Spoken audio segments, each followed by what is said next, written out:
Voilà, donc maintenant on va s'attaquer à la transparence d'un fond ou d'une zone d'une image pour pouvoir faire par exemple un GIF animé. Donc je vais toujours ouvrir mon Mickey, ouvrir, donc qui est sur le bureau, mon Mickey sur fond rouge.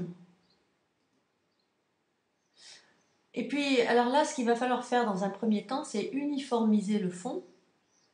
Il va falloir uniformiser le fond parce que les rouges sont légèrement différents.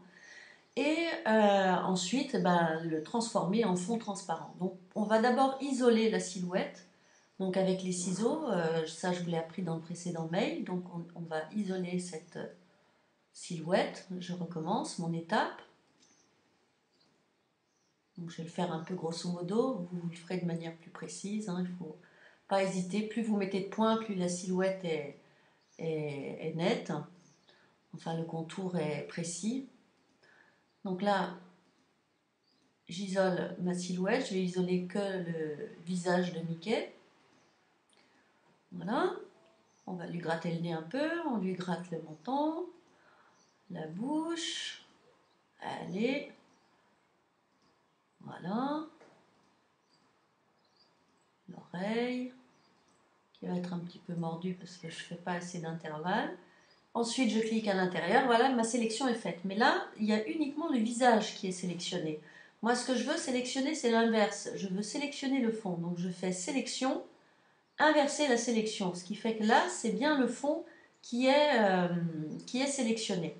Donc, je prends mon outil, comme les couleurs sont différentes, je prends mon outil pinceau et ensuite, je vais aller mettre du blanc. Je sélectionne le blanc. Et avec mon pinceau que je resélectionne, l'échelle, je vais la mettre au maximum, voilà. Je vais peindre en blanc ce fond. Je le remplis en blanc. Tout. Vous voyez, le visage est bien intact. Je peins mon fond en blanc. Une fois que j'ai peint mon fond en blanc, je vais aller sur calque, transparence, vert couleur alpha. Et là, vous voyez, tout le blanc est transformé en petit quadrillé, ça veut dire que le fond est transparent, donc je valide. Ensuite, voilà, affichage, sélection aucune, on désélectionne tout ça. Donc là maintenant notre Mickey est bien sur un fond transparent. Alors la chose qu'il faut savoir, c'est qu'un fond transparent n'est pas reconnu par un format JPEG. Si vous avez un dossier Mickey.jpeg, le transparent ne sera pas reconnu. Donc ce qu'on va faire, on va faire fichier enregistrer sous.